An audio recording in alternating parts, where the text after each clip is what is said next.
بسم اللہ الرحمن الرحیم ان اللہ وملائکتہ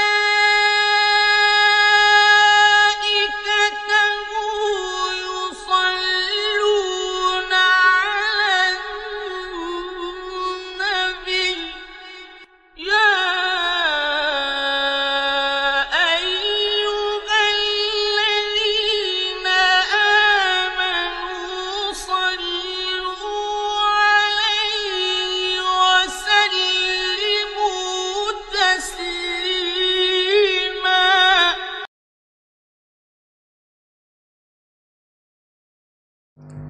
السلام علیکم ورحمۃ اللہ وبرکاتہ۔ تمام ہمارے مومنین حضرات و ہمارے مومنات جہاں جہاں بھی دنیا میں ہیں، ان سبوں کو پروردگار نے اپنے صحت و سلامتی کے ساتھ رکھے۔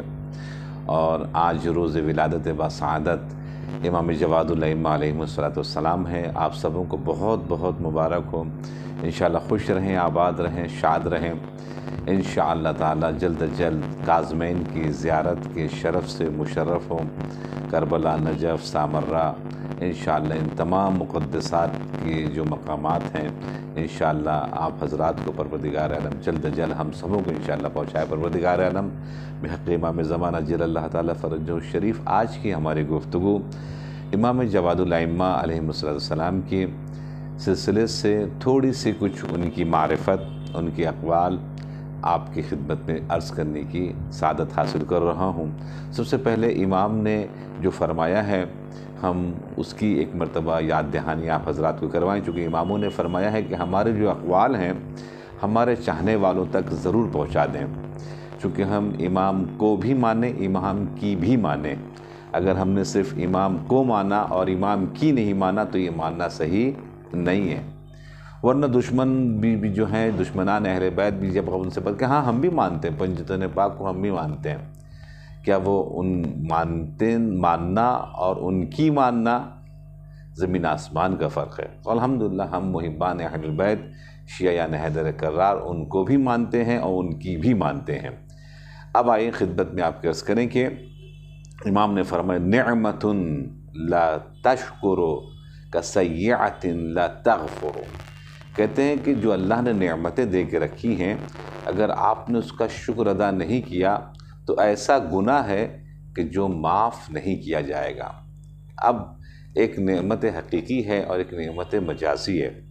نعمت حقیقی جو سامنے نظر آئے اور جو نعمت مجازی جو نظر نہیں آئے، تو اب اس کی ایک شرح جنا والا میں جنون ان کی شروع ہو ان کی بہت زیادہ ہیں، تو اب خدمت میں آپ کیس کریں کہ نعمت حقیقی جو سامنے نظر آتی، مثلا صبح سے ہماری آنکھیں دیکھ رہی ہیں، ہم نے کتنے مرتبہ اللہ کا شکر ادا کیا، اے پروردگار عالم بغیر کسی ٹیکس کے تو نے اتنی بڑی نعمت دی کہ ہماری آنکھیں دیکھ رہی ہیں، ہماری زبان جو گوشت کا ٹکڑا ہے ہم اس سے بات کر رہے ہیں، پروردگار عالم تیرا شکر ہے کہ تو نے ہمیں توفیق دی کہ ہم زبان سے بات کر سکے۔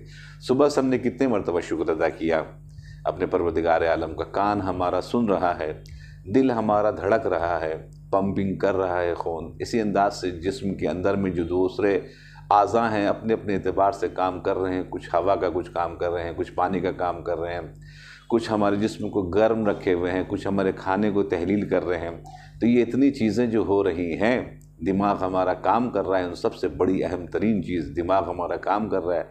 اس کے سلسلے بتائیے صبح سے جو آج ہم نے آنکھ کھولی ہے اور اب تک جب تک آپ اس ویڈیو کو سنیں گے بتائیے کتنے مرتبہ ہم لوگوں نے شکر ادا کیا ہے۔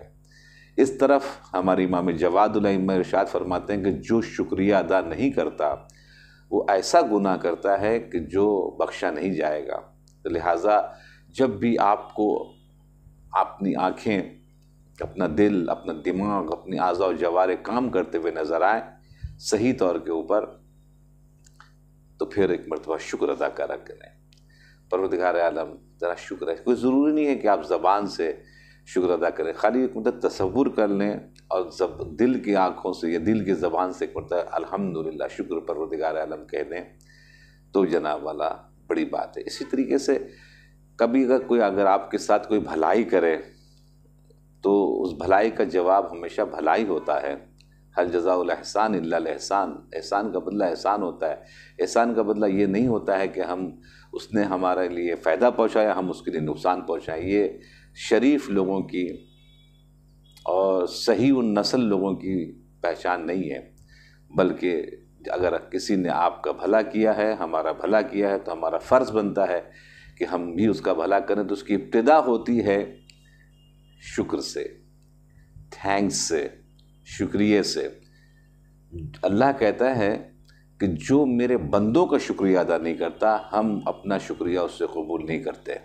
اس کا مطلب کیا ہے؟ پروٹوکول کے اعتبار سے پہلے وضو ہے، بعد میں نماز ہے۔ تو کوئی وضو کیے بغیر نماز میں کھڑا ہو جائے تو کیا اس کی نماز ہوگی؟ نہیں، نماز باطل۔ اسی طریقے سے اگر کوئی بغیر مخلوق کے شکر کیے بغیر خالق کا شکریہ ادا کرنے کے لیے چلے گا تو پھر اس کا شکر قابل قبول نہیں ہوگا۔ اس کے بعد پھر اسی ملتی ہوئی حدیث امام جواد الائمہ کی العافیۃ احسن العطاء، کہتے ہیں یہ صحت مندی اتنی بہترین عطا ہے، پروردگار عالم کی بہترین عطاؤں میں سے ایک عطا ہے۔ مثلاً کیا؟ ماشاءاللہ سے ہماری آنکھیں کام کر رہی ہیں۔ اب آپ سوچ لیجیے جن کی آنکھیں نہیں ہیں ان کے دل سے جا کے پوچھئے۔ ہمارے کان سن رہے ہیں، جن کے پاس نہیں ہیں ان کے دل سے جا کے پوچھئے۔ ماشاءاللہ سے صحت کے اعتبار سے ہارٹ صحیح کام کر رہا ہے، اسی طریقے سے دوسری اور چیزیں جو ہے جناب والا ماشاءاللہ سے جو جسم کے اندر ہے کام کر رہی ہیں۔ ابھی آپ خدا نہ کرے پروردگار عالم محفوظ رکھے ہمارے تمام مومنین و مومنات کو، تمام مخلوقات خدا کو، کہ جو بھی پروردگار عالم کی اطاعت میں بسر کرتے ہیں۔ کڈنی کسی کی خراب ہو جائے اور ایک مرتبہ ذرا سوچیں کہ اس کو ہر ہفتے اپنے خون کو بدلنا پڑے تو کیا ہوتا ہے، کیا گزرتا ہے، اور کتنی تکلیف ہوتی ہے اور کتنا پیسہ خرچہ ہوتا ہے۔ انسان کروڑ پتی سے خاک پتی بن جاتا ہے۔ ذرا سوچیے اب آپ 50 سال کے ہوں، 60 سال کے ہوں، 70 سال کے ہوں، ذرا سوچیے، ذرا غور فرمائیں کہ یہ تمام چیزیں ہو رہی ہیں، کتنا پیسہ ہم نے اور آپ نے جناب والا دیا؟ کوئی بھی ہم نے نہ پیسہ دیا، نہ کچھ ہم نے سے معاملہ کیا۔ خدمت میں آپ کس کریں کہ امام جواد الائمہ علیہ السلام کے سلسلے سے اب کچھ باتیں جو آپ کی خدمت میں پرس کرنی ہیں، اس میں سے ایک اہم ترین بات یہ ہے کہ جواد الائمہ کا نام جواد کیوں پڑا؟ جواد الائمہ کا جواد جود و سخا سے بنا ہے، یعنی کہ بہت سخاوت کرنے والے۔ کیسے بہت سخاوت کرنے والے تھے وہ امام؟ اس لیے کہ جب بھی گھر سے باہر نکلتے تھے تو خالی نہیں ہوتے تھے، بلکہ جیب میں ان کے ساتھ امام رضا علیہ السلام نے ارشاد فرمایا اپنے فرزند ارجمن سے کہ جب بھی آپ گھر سے باہر نکلیں تو آپ کے جیب میں اشرفیاں ہونی چاہیے، درہم و دینار ہونا چاہیے۔ تو درہم و دینار جناب لے کے وہ نکلتے تھے، اور جو بھی آتا تھا راستے میں ملتا تھا اور حاجت مند ہوتا تھا اور وہ مانگتا تھا تو امام کسی کو خالی ہاتھ نہیں جانے دیتے تھے، بلکہ اس کو ہمیشہ کچھ نہ کچھ عنایت کرتے تھے۔ اتنا جود و سخا کرتے تھے کہ امام محمد تقی علیہ السلام کا نام جواد، یعنی بہت جود و سخا کرنے والے، بہت دینے والے۔ تو اب جو بھی علی کا چاہنے والا ہوگا اور جو بھی امام جواد کا چاہنے والا ہوگا اس کے اندر میں یہ صفت الحمدللہ ہونی چاہیے، چونکہ کنجوس جو ہے ایک ایسا نقصان دہ ترین سودا ہے کہ روایت میں آیا ہے کہ اگر یہ جود و سخاوت کا جو الٹا جو اپوزٹ جو ہے وہ جناب اس کو کہتے ہیں کنجوسی۔ تو خدمت میں آپ کیس کریں کوئی اگر کنجوس اگر ہو تو ڈبل مارا جائے گا۔ کیسے؟ کہا ملا اس کو 1 لاکھ روپیہ خرچہ کرنا ہے، اس کو 1 لاکھ روپیہ اس دنیا میں جو بھی اللہ نے نعمت دی ہے وہ خرچہ کر رہا ہے، وہ 1000، 99,000 جناب والا وہ بغیر خرچہ کی مر جاتا ہے تو 99,000 اس کے گھر والے خرچہ کرتے ہیں۔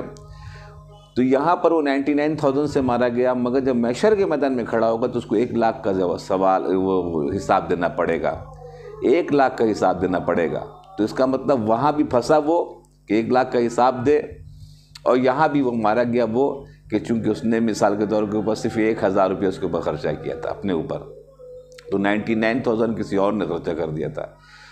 تو یہ امام کی ایک صفت اپنے شیعوں کے لیے بہت ضروری ہے کہ ہم یہ صفت سے مزین ہو، چونکہ سخی جو ہے وہ ائمہ معصومین علیہ السلام کے الحمدللہ صفات میں سے ہے، اور مومن الحمدللہ سخی ہوتا ہے۔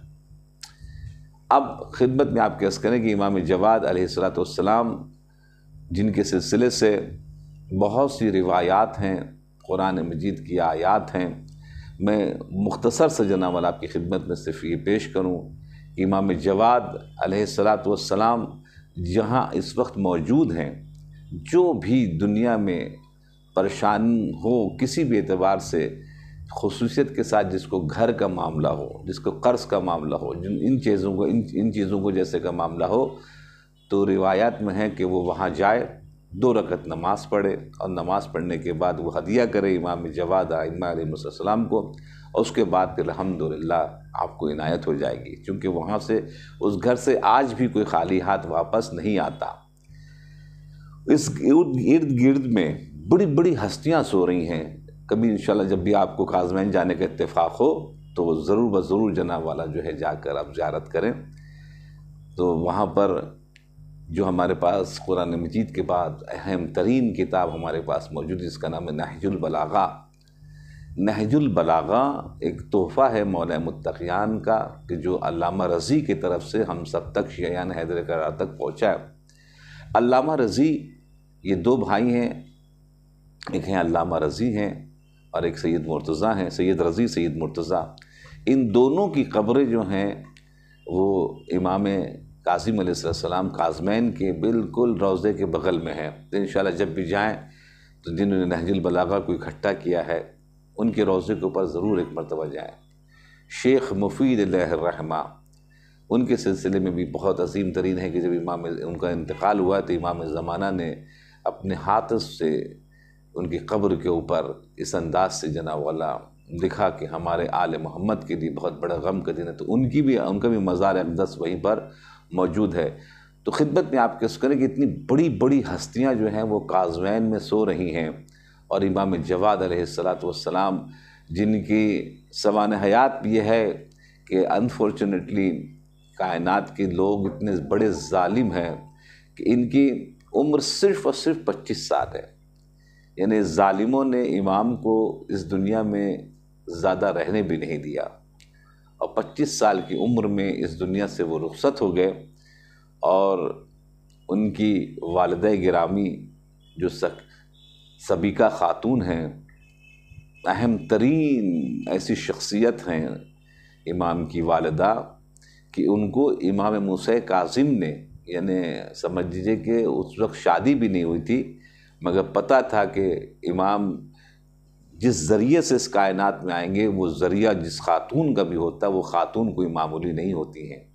اب اس سے اندازہ لگا لیجیے کہ شادی سے پہلے، ولادت سے پہلے امام موسیٰ کاظم ان کو سلام کہلوا رہے ہیں، اور ایک مرتبہ سلام پہنچا ہے، اور الحمدللہ ہمارے 8ویں امام کو اللہ نے تحفہ دیا۔ چونکہ امام کے پاس کوئی اولاد نہیں تھی تو لوگ ذرا تانا دینے لگے تھے امام رضا کو کہ یہ نسل منقطع ہو جائے گی، اور یہ اماموں کی جو نسل جو ہے وہ ختم ہو جائے گی وغیرہ وغیرہ، اس انداز سے گفتگو کا سلسلہ شروع ہوا، مگر امام بارہا کہتے تھے کہ نہیں، پروردگار عالم ہمیں عنایت کرے گا، اور وہ دن آیا، دنیا والوں نے دیکھا، وہ دن پہنچا اور امام اس دنیا میں تشریف لائے۔ تو دوستو عزیزو، ہم نے آج کی اس گفتگو میں امام کے اقوال کے اوپر زیادہ روشنی ڈالی ہے، تو انشاءاللہ کوشش کریں امام کو بھی مانیں، امام کی بھی مانیں۔ پھر سے ایک مرتبہ ہم آپ حضرات کو بہت بہت مبارکباد پیش کرتے ہیں، جہاں بھی رہیں خوش رہیں، آباد رہیں، شاد رہیں، اور اپنے دعاؤں میں یاد رکھیں، اور جلد از جلد کوشش کریں کہ اپنے آپ کو کاظمین تک پہنچا دیں، اپنے آپ کو کربلا تک پہنچا دیں۔ جو لوگ جا چکے ہیں سبحان اللہ پھر جائیں، اور جو نہیں گئے ہیں ان کو جلد از جلد جانے کی پروردگار توفیق عنایت فرمائے آج کی اس عظیم ترین ولادت کے اوپر۔ انشاءاللہ اپنا بہت خیال رکھیے گا اور دعاؤں میں یاد رکھیے۔ والسلام علیکم ورحمۃ اللہ وبرکاتہ، وعجل فرجہم۔